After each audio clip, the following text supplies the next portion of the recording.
आणि प्रत्येक वेळा वाटलं की आपण महाराजांचे मावळे आहोत. आपण महाराज आहोत असं कधीच वाटलं नाही आणि वाटू शकत नाही. पाचवीत होतो, असाच एक शाळेचा अॅन्युअल डे होता.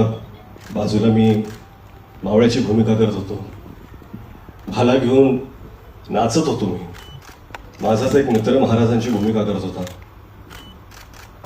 त्याला मी मुजरा घातला मानाने आणि गर्वाने नाचत होतो. तो मावळा त्या स्टेजवर असून तोच मावळा आज या स्टेजवरती आहे आणि महाराजांना मानाचा मुजरा देण्याचा प्रयत्न करतो.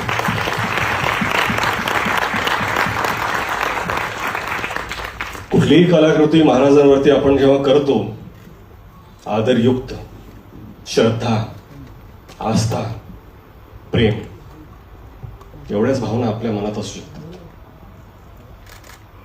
आज मला असं वाटतं की शिवरूप जेव्हा एखादा लहान मुलगा सुद्धा धारण करतो,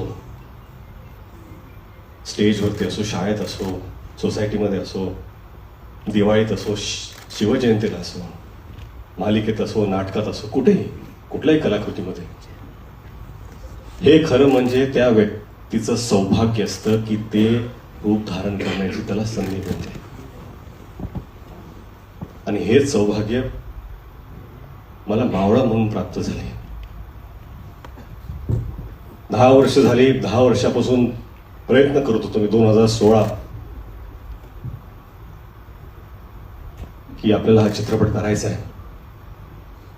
झाला नाही तो. 2019ला परत प्रयत्न केला. कोविड आला, झाला नाही तो. कुठेतरी मला वाटत होतं की आपले आराध्य दैवत छत्रपती शिवाजी महाराज स्वतःच म्हणत होते, थांब पोरा थांब, तुझी वेळ आलेली नाही आहे. 2019ला थांब पोरा थांब, तुझी वेळ आलेली नाही आहे. 2023ला जेव्हा सुरुवात केली,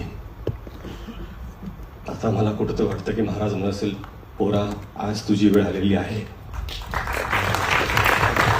आणि ही वेळ येण्यासाठी फक्त स्वप्न बघून सोपं नसतं. तुम्हाला साथ लागते. अशा लोकांची साथ लागते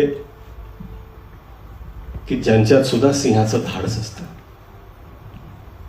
जिओ स्टुडिओज आणि ज्योती देशपांडेंनी ती साथ दिली, धाडस दाखवलं. त्यांचा मी अत्यंत आभारी आहे. परंतु खरंच इथे सगळेच उभे आहेत.